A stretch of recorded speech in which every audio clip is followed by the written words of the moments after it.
I obviously fell off once everything started going electronic. Essentially, we started playing with nail spot markers that were 10 rounds in a... When would that have been? Mid-80s? That would have been mid to later 80s. Yeah. And you would get 8 to 10 shots with a single CO2 cartridge, and the game then was more like hide and seek. Where was that, Renegade Ball, or was that organized? No, field? this was organized, and it was a field not too far from here, and it was run by an ex-Vietnam vet who had property up there, and this is about 5 miles from here. What was the name of that field? It didn't really have a field. It was more word of mouth because... Or just a weekend event, or like... Yeah, but he used to have organized games, and a lot of people would come. His name was Greg Mahoney, and he was an ex-vet. He acted like it because he was a little loopy. There was a really excellent team called the Iron Men. Yeah, yep. Okay, but these were the original Iron Men that predated Bob Long's Iron Men. Yep. And these were older guys, older than me back then, probably in their late 30s or 40s. Some of those guys are still active. Anyways, we played against them, and they were one of the premier teams. Yeah, they won the championship a couple years. Well, they didn't have. It wasn't. There were no. They money, went on to. There were no money prizes back then. They were just guys that played. And what was your team? We were the Boonie Rats back then. The Boonie Rats. Okay. And then it was Greg Mahoney. Yeah. Once he stopped playing, then those core players formed the Wild Geese that were a South Bay team. And were you associated with the East Coast one, or you just liked it? Yeah. No, I don't. I wasn't actually very happy about the name, but like I don't care. Whatever you guys want to call yourselves, let's just play. And so we had a group of guys that came from the Boonie Rats that were about 12 really solid players, 5 or 6 that started from the beginning and went all the way to the end. Do you remember any of the tournaments or any memorable events from the playing with the Boonie Rats? They had tournaments, but they weren't really. There were events. They weren't really events. They didn't have pro divisions. They didn't have amateur divisions. They were just people that wanted to play, and we played at all the Southern California fields, all the fields up here. SC Village. SC Village. That was pretty cool. They had some really big fields out in Sacramento. You ever hear of Paintball Sam's? Yep. So we used to do that pretty regularly. Would play Diablo, which is Concord, right? Obviously, Bear Creek, which is Santa Cruz. So anyways, then when you went on to be with the Wild Geese, that was the same core of guys. Do you remember any of the players that were on that team? Well, some of the core ones are from the Boonie Rats. Would have been like Andrew Eagle. He was a ex-British officer. He was in the Army there. He was in the British service, and he was excellent shooter, good commander in terms of tactics. This was where you're playing with pumps. No, or was this right on the edge? By then, after you played with pumps, and then they started coming out with CO2 tanks. It's pretty soon they started coming out with bigger CO2 tanks. Then the arms race, in terms of delivering paintballs at a greater rate, took precedence over the tactics and movement of the game. Was your first semi-automatic gun an autococker, or was it? No, it kind of built up to that. I tried I think I had a Phantom. You went from a nail spot to the latest and greatest, but the Sheridan. Back then, an autococker was an investment. Yeah.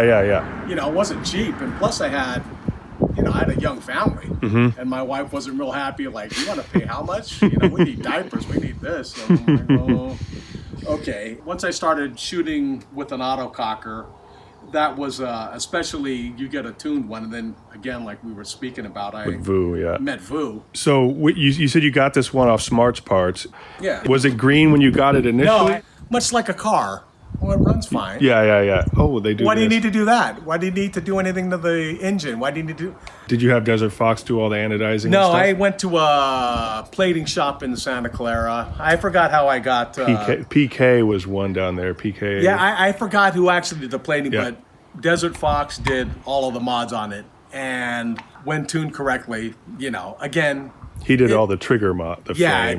It's the Indian, not the arrow, but it makes a difference to have a nice arrow. Cool, yeah. And that one says Terminator. So you were talking about. You think that might have been your second one? This one? Yeah, I don't really recall. I don't recall why I have that, but yeah. Then again, I used to use that. Quit complaining. Just take your beating and just live with it.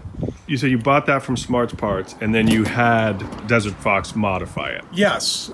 Typically, what were the mods that they would do? Timing. I mean, it was short. Vu was doing a lot of shortening of the triggers. He would do barrel modifications. I think that air regulator on the front was something that they just all that kind of stuff. Right, because if you modify one thing, it affects the other, so you got to do the whole package. And how did you meet him? Just at an event? Well, we would play with and against each other because paintball started picking up steam in terms of its presence out here in the South Bay. What other teams would you say besides the Iron Man? I mean, which is there was a team called the Black Diamonds. Vu was on Tour de Force. Yep. Yeah, that was the one he stayed with for a while. Yeah, and they were great.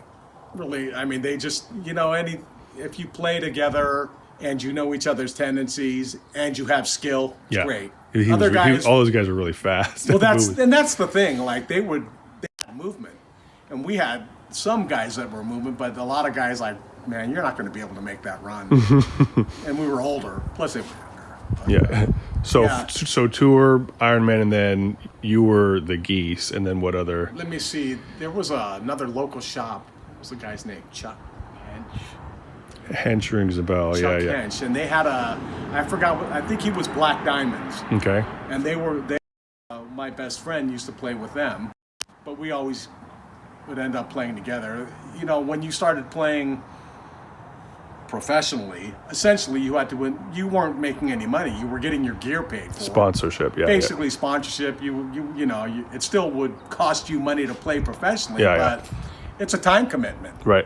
That time commitment, really, in the end, for really very little gain. Bragging rights and I got fun. bragging rights. I'm a really good paintball player. For me, having a young family was like, everybody wants to pursue something to make them stand out above the rest. But at that time, I just didn't like the close proximity of the game because it turned into Speedball. Yeah.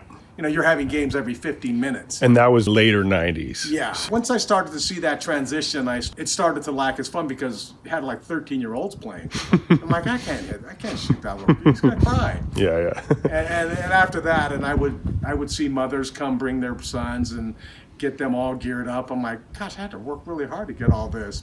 And they're just, I'm just older. And would you have had a home field at that point, or a home shop, or like when you speak of sponsorship, were you involved? Were you sponsored by anybody? No. When you get sponsored, you have to give something for that. Time. You have to be worthy of a sponsorship, and you have to have results. Right. And that means playing. That means playing a lot. And traveling and all that stuff. Yeah, and I didn't really care for, it was a recreational thing for me, my friends and I, where we became good as a weekend team. Right. But, you want to make that next step. Not everybody can do that or wanted to do that. Would you say you had any memorable tournaments or events, or was it all just kind of like a weekend fun things you prepared for, big events you remember? Big events would be Paintball Sam's, where they would have weekends and they'd have multiple teams. Yeah. And that part where we could perform quite well. Knew the field. Yeah, or just that you could see teams that have played together for a long time versus those that hadn't. Yeah. And when you're playing on a larger field where tactics and discipline were more important than just being able to lay down a case of paint in a game. Team play has it, Team play, and like, hey, don't take the shot too early. Wait for them, suck them in, get them in a little crossfire. Well, those are all woods ball fields too, so they're much different than the Speedball type of stuff. Yeah, so I did watch it when they used to have some of those tournaments on ESPN. Yeah, that's very different. It's different. It's all with nets and inflatables, and I appreciated that skill, but I just couldn't do it. Just different. Yeah. Right on. Well, let's see. So Paintball Sam's was the main kind of event. And you said you went down to LA. Was that just for weekends recreational? Or was there events as well? Satcon Village, because that was a cool spot. They had structures. Forts and all that. Yeah. Just huge games. Those were essentially a once a year thing. Like everything. Southern California had a bigger variety of fields. More teams. A lot. They had a lot more teams. Do you have a memory of Desert Fox as a shop in terms of like the kind of lore it carried or the reputation it had amongst players? Desert Fox, at that time, they had players that were nationally recognized. Right. Being in proximity to that, have a relationship with those guys back then as you were doing it, was kind of cool. It wasn't just a paintball store, but they had swagger. Right. Because dudes there could play. So that would be kind of like when you had that worked on you and yours, it was just kind of, that was the main shop. And I knew these guys from playing with them in some tournaments and playing against them just recreationally. What other guys would you have played with from Desert Fox? There was another buddy of whose who was taller. I forget his name. He was a taller Asian dude. Filipino, yeah. What I liked about it was the Asian influence in the game had a different sort of intensity than other teams. I don't know whether that's a cultural thing, but it was tangible to me. Vu still got that. And I dug that. Yeah. I dug that. I part of me was like, oh shit. I can identify with that. Yeah. The grit and the skill with which the dude would play, I'm like, I marveled at it. I did. That barrel was from a guy that I used to play with from the beginning, started manufacturing barrels. It was called PK Paintball. Oh, okay, yep. And he produced some barrels and tried that out, and that one's pretty darn nice. Can you grab your jersey and like show me? Oh, hold on. So, this was our old original patch. It's the Wild Geese. It's a little faded, but the banner up top, Conjuga Nobiscum's Latin. That was for your team? Roughly translated means don't fuck with us. Got it. Newer patch. That one just says, oh, okay, down here. And the Desert Fox. And this Anarchy one. That was just because I was, I like the attitude. Yeah. That's your last name? Yeah, it's my last name, but that's a keeper. Who's got a War Games product, Autococker. And then Wild Geese. Yeah, those were campaign. Anyway, that was just because I had been one of the original members of the team. The purple. And a JT patch for the goggles. Yeah. And then what do you got on the back? Is there anything? No, nothing on the back.